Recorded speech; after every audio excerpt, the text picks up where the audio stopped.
Right. Before I pass things off to Sarah and Trev, I just wanted to let you all know that this webinar was done as part of a project launched by the Rakes Foundation. We've worked with them in the past on initiatives addressing the intersections between youth homelessness and the legal system. So ensuring that youth exiting the legal system have access to safe, stable, and secure housing, and ensuring that youth that are experiencing homelessness aren't criminalized for it. And so part of that initiative was to release a reentry toolkit that I will be sending out to all of the registered attendees. And so these webinars that Sarah and Trev are our guests for is part of that toolkit. So they're supposed to go hand in hand and kind of go in depth into what that toolkit covers. So we go over reentry needs in that, such as connecting youth to housing, schooling, physical and mental health services, occupational support, financial literacy support, mentoring, etc. And so that toolkit kind of goes in depth into each of those needs. And Sarah and Trevor are going to be talking about specific programs they do that can be used as a proper reentry model. So if folks have questions about that, feel free to reach out at any point and I will follow up sending out that toolkit. Yeah, without further ado, I'm going to pass things off to Sarah and Trev. Thank you both so much. Thank you. Thank you. Hello, welcome everybody. So I'm just getting my slideshow going, my slides ready. And I'm going to share my screen. Okay, I think this is correct. All right, so hello, welcome to our webinar today. I am Sarah Billings. I am the Director of Community Strategies at the National Network for Youth. But one of the things that's important to understand is that previous to this role, I was the Director of Operations at Benchmark Program in Lancaster, PA.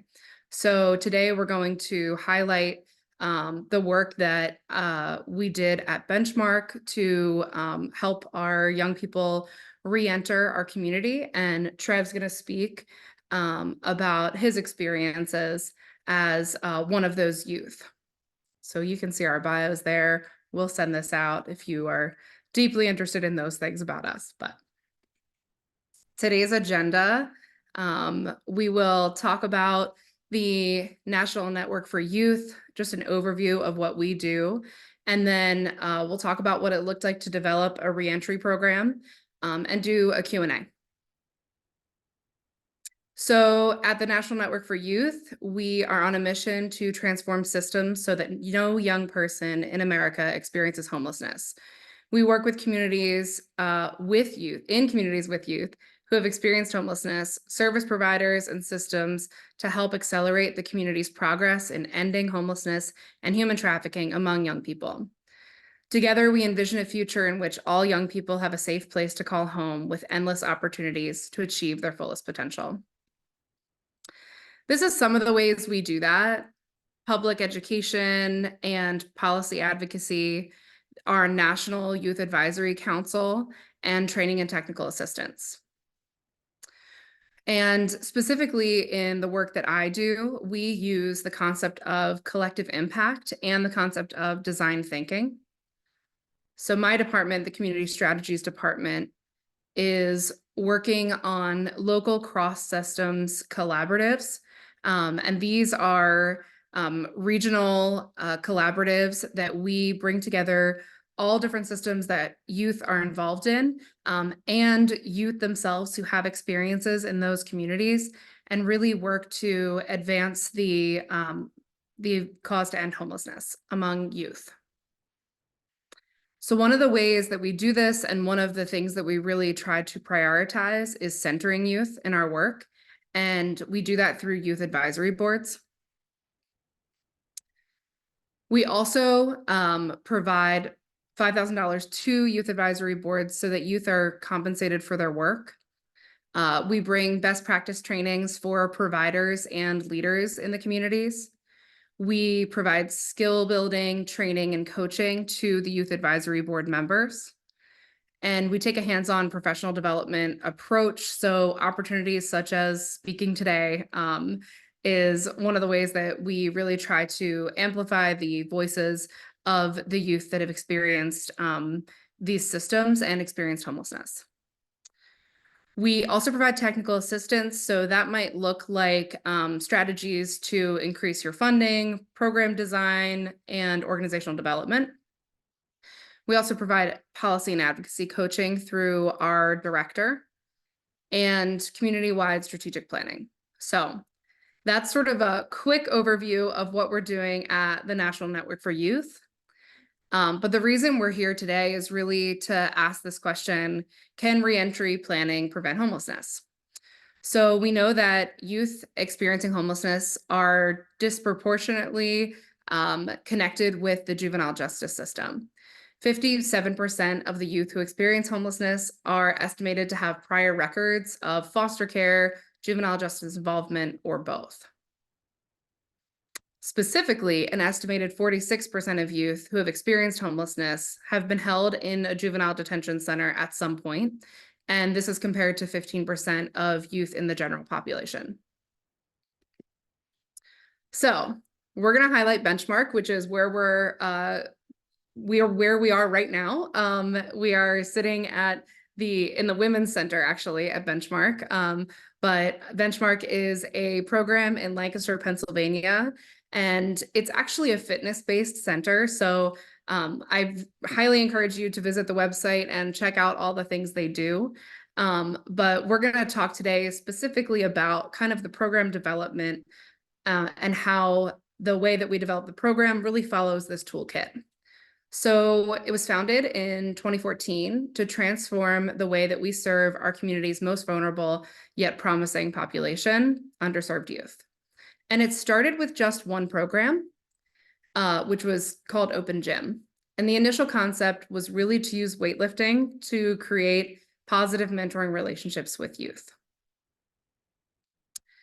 In 2018, 2019, Benchmark started to specialize in youth leadership and in juvenile justice. Today, it's grown to over 7 fully operating programs with 3 programs that are in development. So this is kind of the whole picture. It's a little, busy, but we're going to really narrow it down to talk about some of the specific programs. So in 2020, when I came to Benchmark, this is where we were at. We had been doing Open Gym for about 6 years, and we had just started the student leadership program, which included an opportunity for youth to become employed at Benchmark. That had just gotten off the ground and it was running really nicely. Most of the leadership students were actually graduates of the first strengths-based skill building cohort, which is a small group mentoring program that works specifically with young adults and youth who are on probation. We also had school-based sites that were just a small program, kind of ran themselves. By this time, Benchmark had an incredible reputation for connecting with youth that other people didn't necessarily work well with. We also had been mentoring in YIC, our Youth Intervention Center. This is both a detention center and a youth shelter in our community. And it actually got to the point where in YIC, the staff would call Benchmark when they were having a particularly difficult time with a youth, just because they knew that we were really good at connecting, and we were really willing to work through those difficult things with the youth. So they would call us in, independent from the time that we were already going in and mentoring there. So because of that, that is where the strengths-based skill building program was really built out of. The juvenile probation from the county came to us and said, we'd like you to do something for the youth once they are leaving YIC. And so that group mentoring model started happening 3 days a week after school. But what you'll notice here is that there's really a gap between our work in YIC and the work in SBSB, as we called it. The SBSB model was very well liked by youth and probation officers, But there was a lot of philosophical conversations going on between us and JPO, juvenile probation, about who the right person was for us to work with. And, here we are meeting at YIC, going in and meeting youth and building those relationships. But often the youth who we had the best relationships with in YIC were not referred to our SBSB program after being released. And that was pretty frustrating for us, and frustrating for our youth. So we spent 2021 really having those hard conversations about why that was happening. And we realized that we had this wealth of knowledge in our young leaders in our student leadership program. So we actually had one young leader who attended almost all of our staff meetings that year. And we really engaged him in these conversations about how to develop more programming to fill that gap. And from that, we identified that the youth that we were connecting to at YIC were not being referred to us because they were stuck sort of in this limbo during their predisposition phase because of the kind of charges they had.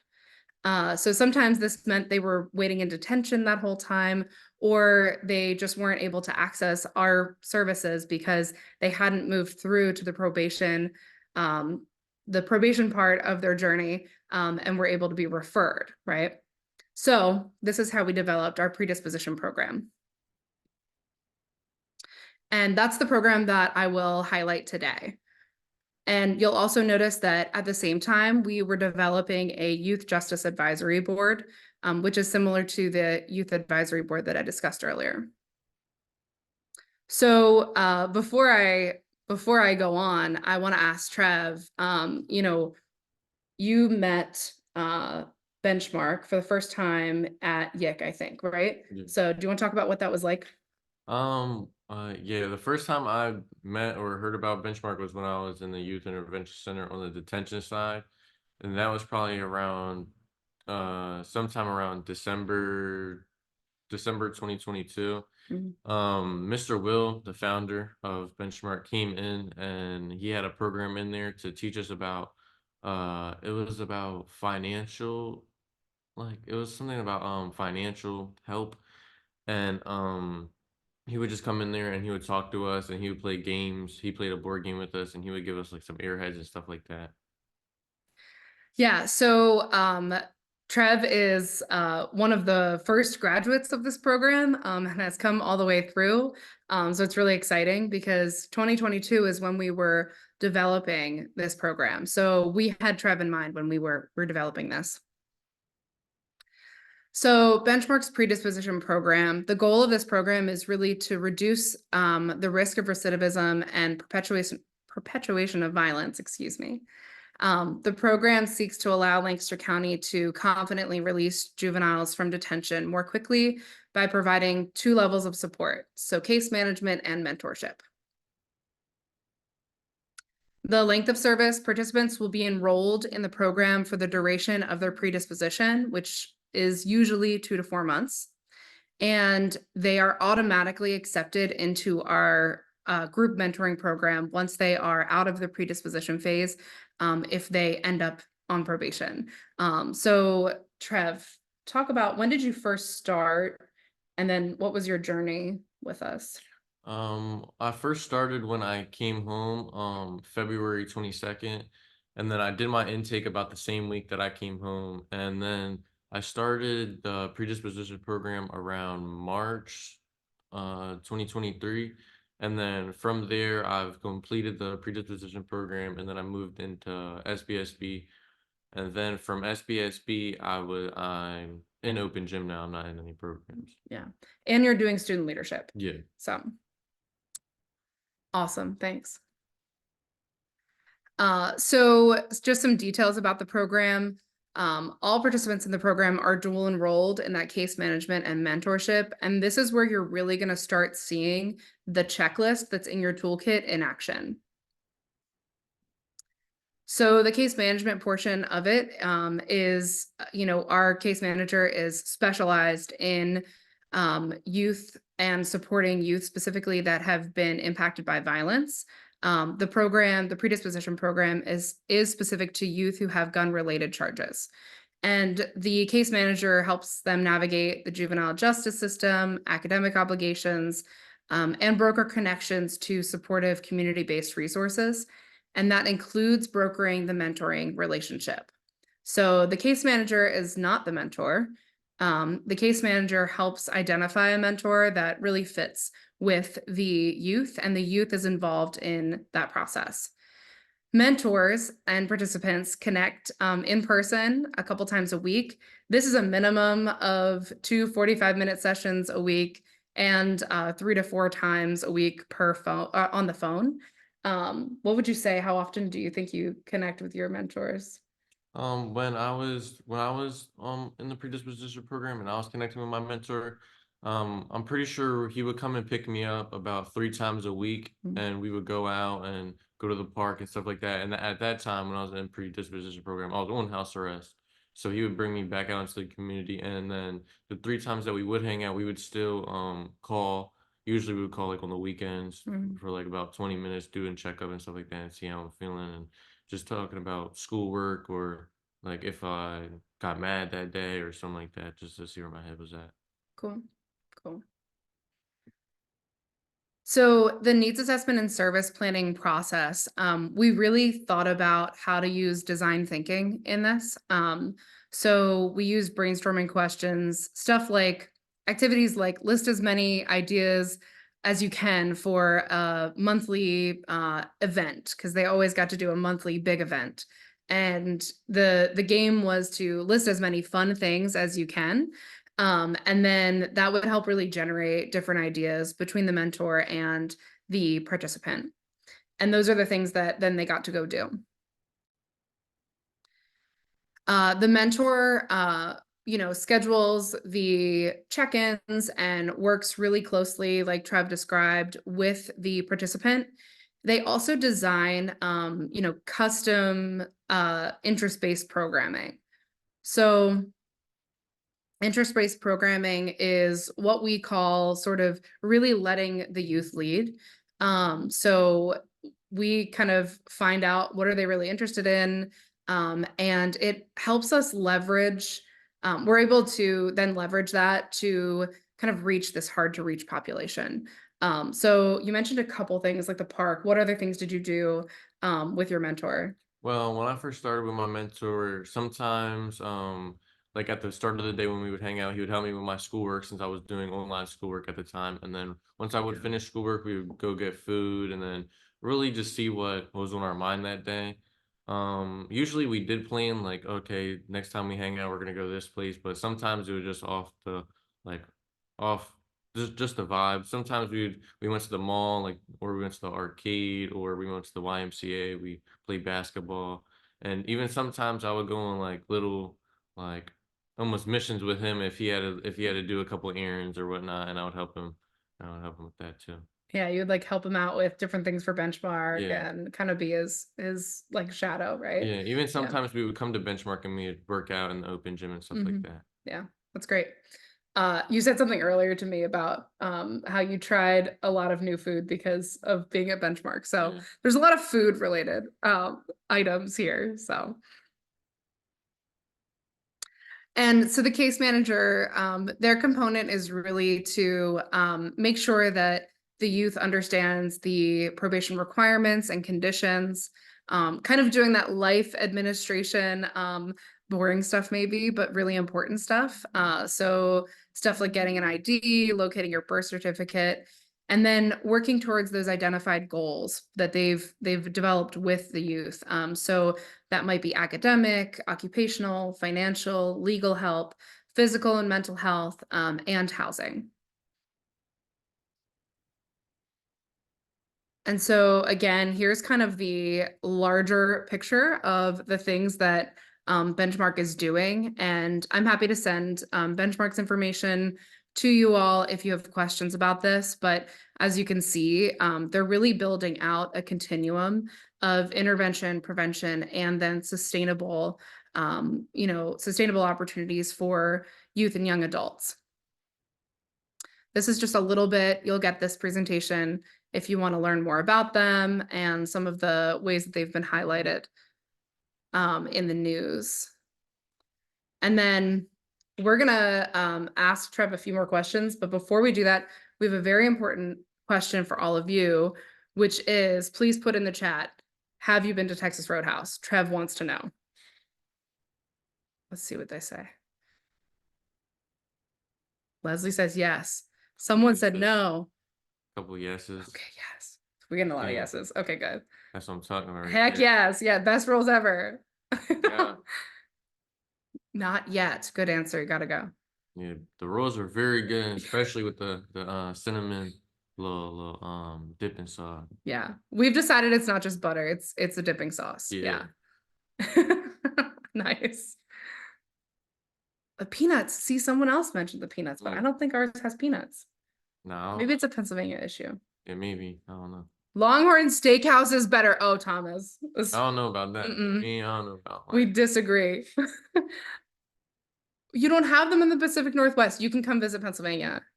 Oh, the peanuts are in bags, Melissa said. Yeah, the pandemic. That makes sense. Okay. Awesome. Okay. We just wanted to have some fun because we knew we were talking at you for a while, and Texas Roadhouse is one of our favorite places. So Trev went there a lot with his mentor. So awesome. Oh, you have to ask for the peanuts. See, now we're learning. Awesome. All right. So the questions that we came up with are the following. So Trev's gonna answer some of these, and then we'll have a time for question and answer after that. So Trev, what's the difference between now and a year ago? Well, from now and a year ago, I would say a lot changes over time. How I view things, who I surround myself with, because I've learned over time who you surround yourself with is who you're gonna be. And I don't know, I feel like I've matured a lot since last year and since when I was getting in trouble and stuff like that. And I just wanted to be better and I wanted to start building my career and just trying to be better for the future and trying to be better for my family. Thanks. What is it for you that made the experience at Benchmark different? So you've been involved in other programs, not to knock them or anything, but what made Benchmark different for you? Why did you stick around? Because you don't have to be here. Well, one thing with Benchmark I liked is how they really helped me in my predicament of getting me home. So basically, when I was trying to come home from YIC, the only option was that I would have to come home in programs, and Benchmark was more than willing to take me into their hands. And I've been doing good ever since. And Benchmark, I feel, is free. Like I have a say so, and if I say I don't want to do this, they're not going to force me to do this. And I just feel like they're very free with me and they give me leadway. Yeah, something you said earlier that I thought was really interesting was about how, like, if you get a phone call from your mom, you want to be able to pick it up when you're in program. Yeah. Like, because that's important, right? Like Yeah. emergencies happen. And you play a big role in your family. Yeah, So. like sometimes with Benchmark, if I was in a program and my mom called me, I could answer. But other programs, like some programs, not to mention, but some programs take your phone and you can't have it on you. But with Benchmark, it's not like that. So in light of that, what would you change about the systems that you experienced, whether it's, juvenile probation systems or other systems that you've had to deal with? Well, to start, for the Youth Intervention Center, I would change it up a little bit. I feel like not everybody that was in there was supposed to be in there. Me personally, with my charges, I feel like it was the right spot for me at that time because at that time my head just wasn't on at the right spot. But I feel like a lot of kids that are in there shouldn't really be in there for what they're in there for. And I also feel like there should be more check-ins when people are in YIC to talk to kids, because a lot of kids are like going crazy in there, to be honest. Like they don't really have nobody to look up to or talk to, and they're just really just going on whatever. Because in YIC, everybody's not like, nobody's an adult, and they're basically just in there feeding for themselves. Is there anything else you would want to share? I feel like YIC is just not the place to put any kid. I don't feel should be put in YIC, and I feel like So detention in general. yeah. And I just want to say, like, a mistake a person makes doesn't like define who the person. Like a person making mistakes isn't that mistake. Just, everybody makes mistakes, just some are more drastic than others. Yeah, thanks. So I can see we have some questions in the chat. We're gonna go into our question and answer time. And so if you have questions, go ahead and put them in the chat and Ritha will select questions for us to answer. All right, looks like we have a question already from Demita about phones. Has youth having phones and programming ever caused a safety issue? We've seen a few programs where youth with access to phones will text friends, and incidents have occurred when friends pull up. Yeah, we've definitely had incidences like that happen. And so we had to put, and I'm saying we, speaking from the time when I was at Benchmark, but we had to put some safety precautions in place so that if that did happen, we had other measures. So we had moved to a new building and we do have a security system in the building. We have a camera system that's inside and outside, and we have someone monitoring that. We do sometimes, because of the charges that our youth are coming with, they have safety concerns. That's why they often ended up with their charges. So we work with them to understand who are the people that they feel safe with, who are the people they do not feel safe with. There are some folks who are in the program at the same time, and we had to work around schedules so that they were not in the same space at the same time. So we have utilized partner organizations for space if that happens. There are certain blocks we don't drive down. But because of that rapport that our mentor and our case manager build with our youth, they're willing to share that information with us. I just want to add something on that topic. Also, with like the thing with the phones and stuff like that, Benchmark is very secure. Like, say somebody was like, say I was in a program with somebody that I didn't like, I could just talk to the staff and be like, "Hey, I'm having an issue with this person. Like, I don't really want to be in the class with them," and they would most definitely change my times when I would be in that class. And also, like, if somebody would just let's say pull up to Benchmark, they can't just come inside and Yeah. do whatever they want, and they can't just bring like weapons in here neither because they have like a metal detector that they have to walk through. Yeah. So we have a metal detector, but we don't do pat downs. That was one of the differences that you had mentioned previously with the detention program. Thank you both. And it looks like this may be a question for Trev from Hashim. What is your trust index with the program? So I believe describing your relationship in terms of trust with Benchmark. My trust with Benchmark, it definitely grew over the time. Like when I first got to Benchmark, I was a little bit like shy, like holding back and stuff like that. But over time, I got to learn all the staff. I have almost every staff member's number in my phone and their personal numbers too. Like if I had to text them or whatever, and they really look out for me. And over time, they build trust. Like if I don't want to be in a place with somebody, and I tell them like, hey, I don't want to be here right now. I don't really get along with that person. They'll make sure like I feel safe and I'm comfortable, and I'll get out. Like if I'm ever uncomfortable, they'll make sure that I'm not. I haven't really ever been uncomfortable because they always make sure I'm comfortable and I'm safe and stuff like that. Yeah. Thank you, Trev. And our next question is, will you please share some of the specific best practices you have provided? Yeah, so if you go through the toolkit, which I can pull up,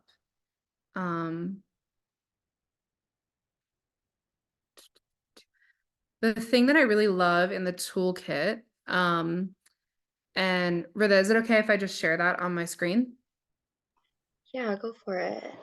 So I'm gonna stop sharing this and I will share this beautiful toolkit, little preview for everybody. Um, so the toolkit really goes through a lot of these best practices. So if you look at this checklist in particular, you're going to find that the way that we designed our programming really does do all of these steps that the toolkit, is advocating for. So conducting a thorough comprehensive assessment, that's that needs assessment piece. And we really go through all of those measures of health in that assessment. We also do look at all of the different assessments that a youth may have already been through, that their probation officer or the detention center can provide. We've built those partnerships so that we can access that data and that information. And then appointing a qualified reentry coordinator, or we call it a mentor. And one of the ways that we define qualified is oftentimes our mentors are people who have lived experience. They have training in youth development. If they don't have it, we get it to them. And so I don't know if Trev wants to talk a little bit about, your mentors and why they made a difference based on, who they were. One of my first mentors was Ty. I really liked him. I'm gonna be honest, he probably was one of my favorite mentors because I feel like me and him just got along very much. I feel like me and him were very similar in some of our like traits and stuff like that. And me and him, I feel went down like the same type of path. Like me and him understand each other and we just connected really good. He had some of the same like life life decisions as me, and he changed his life around completely, and that made me want to do better. And he would put me on like, hey, like you can't do stuff like this, like it's not going to be good. And he would tell me how to do certain stuff and how to move. And yeah, he would just help me a lot. He was almost like a big brother. Mm-hmm. Yeah. So then the next part of the toolkit talks about reviewing the requirements and conditions of probation orders or parole agreements. So that is that piece that our case manager takes on. She's always reminding you, right, of like what you had to do, where you had to be, and how to present yourself, right? Yeah. So we attend court anytime that there's a court hearing, we have someone there, sometimes, 2 or 3 people there. And we really try to make sure that they very much so understand what they need to do to move to the next, move through probation. Sealing records, if possible, that's something that we work toward. It depends on the case. Sometimes it takes a little while, Yeah. but it's something that this toolkit has a know your rights section, and so that's really helpful. And we really recommend you look through that. And then, like I said before, with the case manager, assisting in collecting and filing all that necessary paperwork, kind of the life administration piece of it. So these are the recommendations that we're making in the toolkit, and the benchmark program kind of is the manifestation of those things. And I'll stop sharing this, but this is what Ritha will be sending out. Amazing. Thank you for that. Our next question is from Dorothy. I actually had the same question. You both just touched on it, but could you tell us a bit more about how you recruit and train mentors? Sure. Yeah. So a lot of our recruitment really comes from the community relationships that we already have. So for example, Ty, who Trev just talked about, he became part of the staff because his brother had been a student at Benchmark. And so his brother was one of the very first students, and came all the way through the program and ended up being employed with us for some time. And he's actually back in on a part-time basis, but also works at the schools full-time now. So Ty came through his brother Nate. Both of them had lived experience and lived expertise, and had been youth that were, involved in the program early on. And then because of the relationships we have, we were able to recruit them into working for us full time. So that's our main source of recruitment. And then we also, recruit staff that we have a MSW who is the director of programs here, and she's providing case management services. She grew up in Lancaster City and is very well versed with the community. So it's very homegrown, it's very grassroots, and that's our primary source of recruitment. We have the relationships that allow us to do that. So Amazing. I know that was a piece that the youth leaders we work with were interested in as well. Mentoring was definitely a big highlight in terms of best practices for reentry. So that's amazing to see it put into practice. Somebody else asked how much time is dedicated to restoring and stabilizing family slash friends and supportive relationships outside of the program, if any. Yeah, I think that it really depends on the goal of the youth. So if they're really looking to restore those relationships, the case manager and the mentor will work on that with them. I don't know, Trev, if you can share, do you feel like you had any relationships that you needed to restore with family after you were released? Um, Not really restore. They were just like I like to hang out with some of my family members more just to try and make back the time that I've missed because when I did get arrested, I got arrested in 2022 in December and I missed Christmas, New Year's, and there was a couple other big like holidays that I missed, but basically just coming home and trying to re um yeah, Reestablish. reestablish. And one thing with the caseworker that helped me also is if I wanted to get into another program like a family program, I could talk to the caseworker about that and she would get me in Mhm. whatever I wanted to do. Yeah. Does the benchmark program operate in any states outside of Pennsylvania? Not currently. That's not the first time that they've gotten that question. But currently serving Lancaster, Pennsylvania. Everyone's welcome to visit though. Yeah, hopefully we see this spreading. All right, our next question is from Christine. How do you recruit youth participants? Is it voluntary or in partnership with detention centers? And what is your completion rate?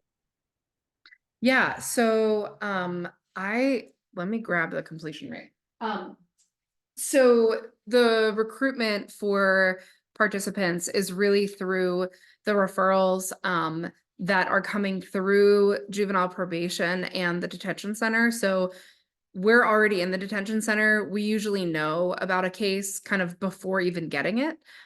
So because we're going in, we're seeing who's there weekly and building those relationships. And so then the conversation will start there with the staff saying, you know, this young person is in here with these charges, and because of those charges, it qualifies them for the services. Because this program is specific to gun related charges, then that's we know that they're there for that, so then we can start brokering that you know referral process, and then they are referred to us by the county, but it's really a partnership with us identifying that the youth is you know building the rapport and relationship and has those qualifying factors of having a gun charge. So I have, because like I said, I'm now at the National Network for Youth. So I do have some of their reports from 2023. And 88% of the students did not reoffend while in the program. 82% of the students successfully completed predisposition and moved into the strengths-based skill building program. And they had received 17 referrals for the program in just a few months. The program's actually going to be doubling soon because they were able to secure some more funding for it. And so initially it started as a small program. Trev and 3 other students were in it, and now they're able to really grow it to be able to have at least 8 students at a time. All right, and Megan wanted to confirm you helped develop this program by giving feedback or their perceptions of what worked and didn't work. Yeah, so we had student leaders who had been through the SBSB program who then entered into our student leadership program. They were really instrumental in helping us as we developed this. This came from feedback that they were giving us about, well, here's the reason that you're missing these kids. Because we were sitting at staff meetings going, why are we missing them? What's happening? And we had a youth that was attending those meetings as a student leader and as a student advocate, and he's the one who started pointing it out. And so that really helped us to build that understanding. And he was instrumental in the development of that. We also had staff that had lived experience helping to develop it. Sean says, this is really helpful. There are so many reentry toolkits and frameworks for programs online. How do we determine which ones are most effective for engaging and or increasing positive outcomes for youth? I mean, I think asking youth, um, right? Like, I feel like, you know, that would be my answer. How do people know that different things will work? What do you think? Trial and error. Just gotta try it. Saying if it works, keep going. If it doesn't work, then gotta find another solution. Yeah. That's what I'm saying.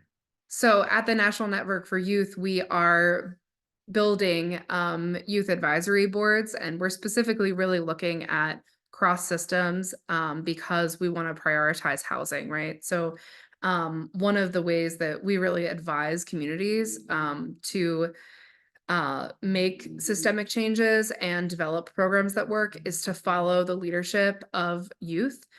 So certainly, if you are interested in that work, reach out to the National Network for Youth. My email will be in the PowerPoint presentation that's going out, and you can reach out to me and we can talk about how to develop a youth advisory board, which is really, I think, instrumental. Those student leaders were really instrumental in developing this program in a way that works.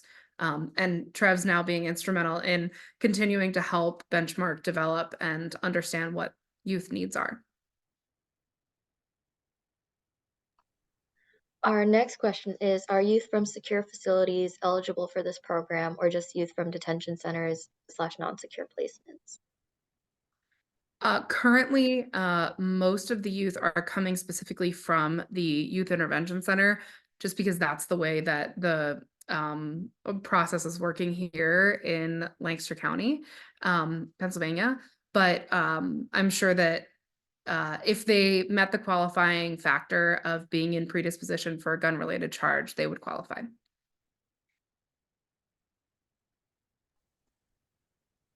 All right, and our next question is from Hannah. They said, thank you both for sharing today.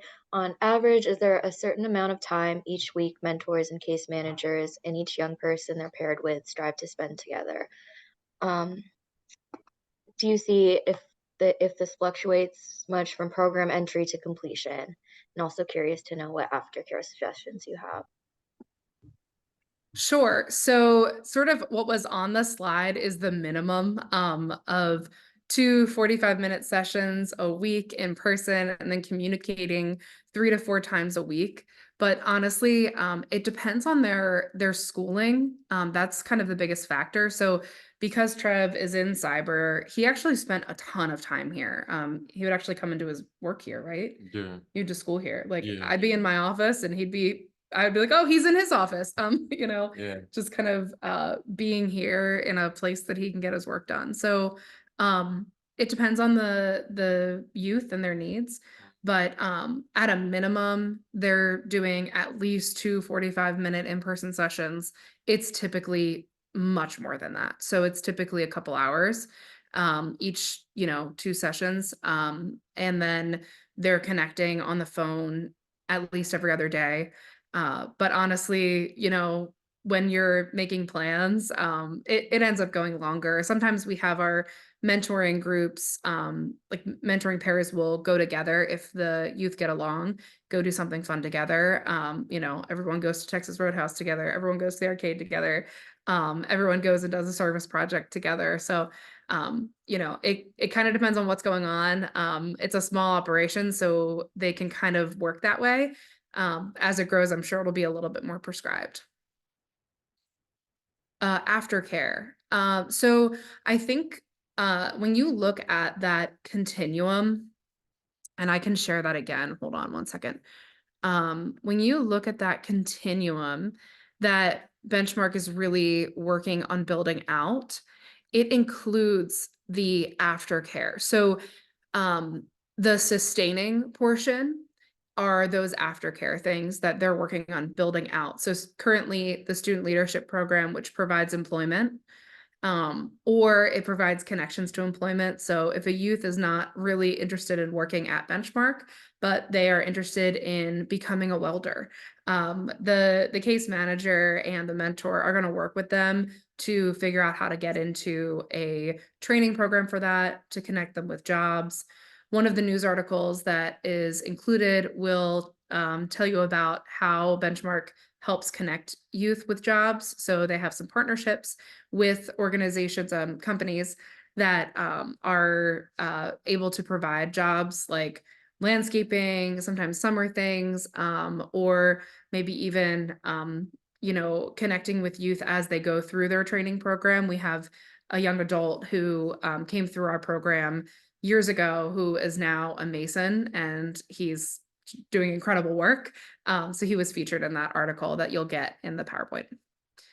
So that's some of the aftercare. Then you'll also see that they are working on building some entrepreneurship opportunities as well as a potential housing program, which is one of the reasons that NN for Y is working with them to prioritize the voices of youth who have experienced housing issues as they develop those programs. Also, one thing I want to add about benchmark and like the aftercare, once you're like in benchmark, you're technically in benchmark for like the rest of your life. Like Yeah. once you're done with the program, it's not like, oh, all right, yeah, you're done. You can't come back no more. Like you can come back anytime, just has to be when they're open, basically. But they're open almost like every day for open gym. Like I think today open gym starts at like 3, and I think it ends around like 7 or like 8. Yeah. Yeah, so the nice thing is this central program, Open Gym, provides a drop-in for youth and young adults. And we're really cautious about making sure that people don't age out, but that as they, become adults, we are putting in place protections so that people have clearances and so forth if they're involved in mentorship. But they can come back, they can be a mentor, they can come back and work out. We have a young adult group that works out in the evening after open gym. There's lots of different opportunities for people to continue to connect.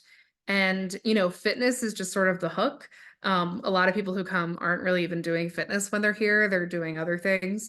Maybe they're just hanging out in the game room or watching a movie, playing, chess. But there's lots of ways for people to connect in a more casual setting, in a casual way, but it creates that environment that you feel like you can always come back and see your mentors again and reconnect in case you're having issues. We've had people come back after 4 years and say, I didn't know where else to go, and I am now having this issue and I need I need somewhere to go. I'm having a housing crisis and I need someone to help me. And so our mentors can help connect them. All right, thank you. And Sarah asked, are these wraparound services being offered in the community to prevent children from coming into contact with the law? Yeah, so I would also go back to the open gym program is it's under the prevention section of our work here. So we're really hoping that kids get involved. Open gym is what it sounds like. It is open to any youth in the community. So we're hoping they get involved prior to getting involved in the intervention side of things. So Trev's story, he became involved through the intervention side of the, kind of continuum. But many of our youth come through the open gym side. And the hope is that, they don't end up in those intervention programs, that they are able to just move on to those sustaining programs. And in the open gym program, they're getting mentorship from community leaders, from people with lived experience. We have a very diverse set of mentors that come in. Another one of our attendees wanted to say that that is awesome, Trev, for your success, and thank you for sharing your story. It is absolutely amazing for myself as a social worker working with incarcerated youth to hear these success stories. Is there a maximum capacity for Benchmark, or is there a wait list?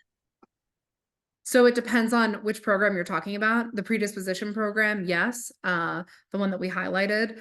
So that will be 8 students at a time.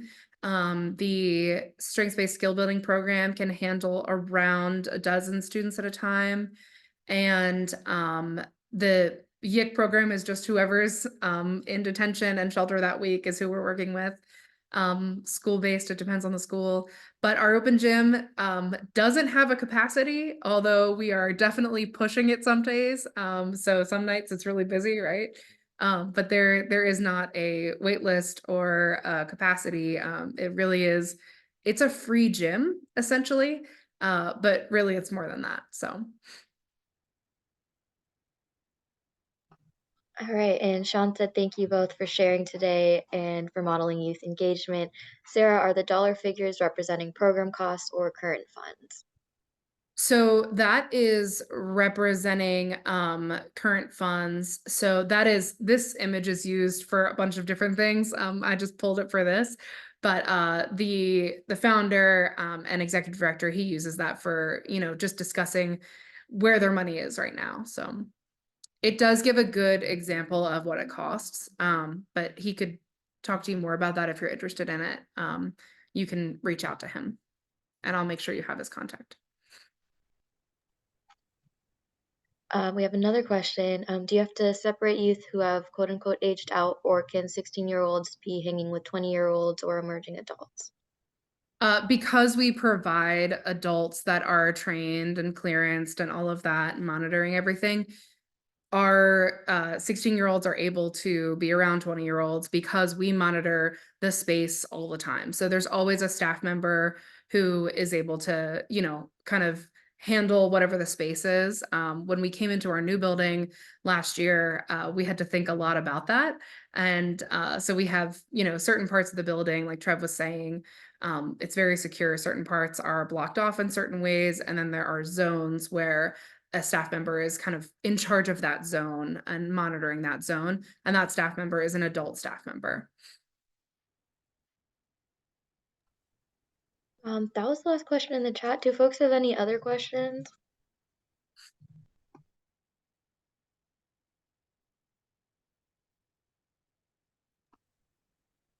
All right.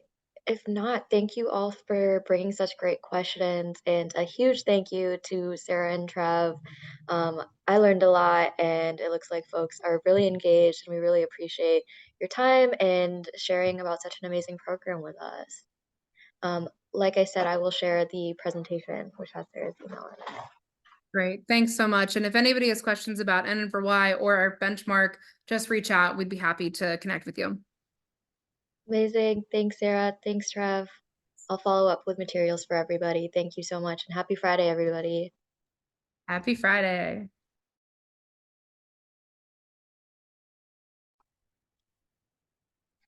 You both just got a lot of thank yous in the chat. I'm reading them to him right now. Yeah.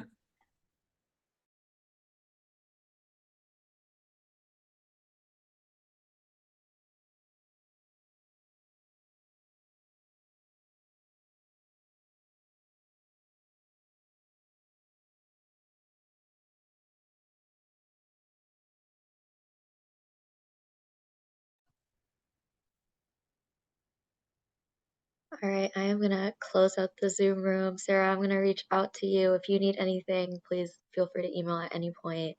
Thanks. All right, have a great Yeah. weekend. Bye. Bye, thank you.